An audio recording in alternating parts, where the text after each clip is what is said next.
Joining me now, Chris Stirewalt, host of the Hill Sunday, senior fellow at the American Enterprise Institute. Hello, sir. Brother man. I touched upon a little of this in my note in the Hill's morning report. Look at you. You touched upon this in your newsletter, Whole Hog Politics.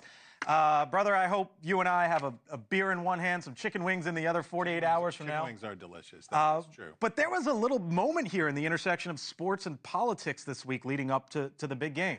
Yeah, certainly when you see the NCAA doing what it's doing, that's a reflection of what presidential authority can do because they have Title IX, and these are schools that are bound by Title IX. And if that's what the rule says, that trans women cannot participate in women's sports, then that's true. So that's that's the NCAA bowing to the reality of the situation, just as they had to do it the previous way. Right. The NFL. The president's not in charge of the NFL. Roger Goodell is. And if the president says that it's bad that they do DEI or say that they want to end racism, you can bully or you can yell or you can say that it's bad, but the president of the United States doesn't set policy for these teams. It's fascinating, is it not, that he might be in this tax battle.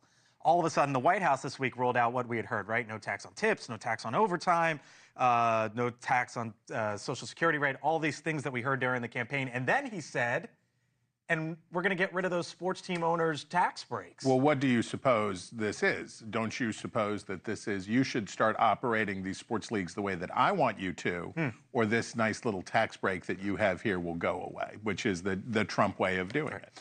Big story here in Washington today, among the many of them, is basically the president saying, go for it, Elon.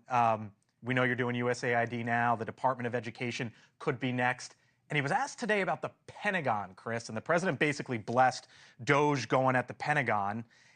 And I just wonder what happens when it gets to that point, what the reaction will be, because you're talking about a give or take, $900 billion or so budget. Yeah, the Pentagon, the Department of Defense faces the world, but its impacts are mostly inside the United States, right? It spends its money with U.S. contractors. Its civilian and uniformed employees are mostly stationed here in the United States. Right. All of that stuff. When you go in and start messing around with that, you're messing around in the districts. What the value of having it, if you're a member of Congress from North Carolina or Texas, big military, and you have a big military, if you have Fort Bragg or you have Fort Hood or something like that in or near your district, that's a huge part of who you are. People fight for military contracts for their district. They fight for bases to be located at their district. When you go in and start messing around with this stuff, if it has consequences there, USAID doesn't have very many friends in the United States, right? It's less than 1% of the federal budget, though Americans think it's a quarter of the federal budget. And the money is spent overseas, not here. It's very unpopular. When you come for USAID, it doesn't have very many friends in Washington, and it doesn't have much impact in the domestic economy.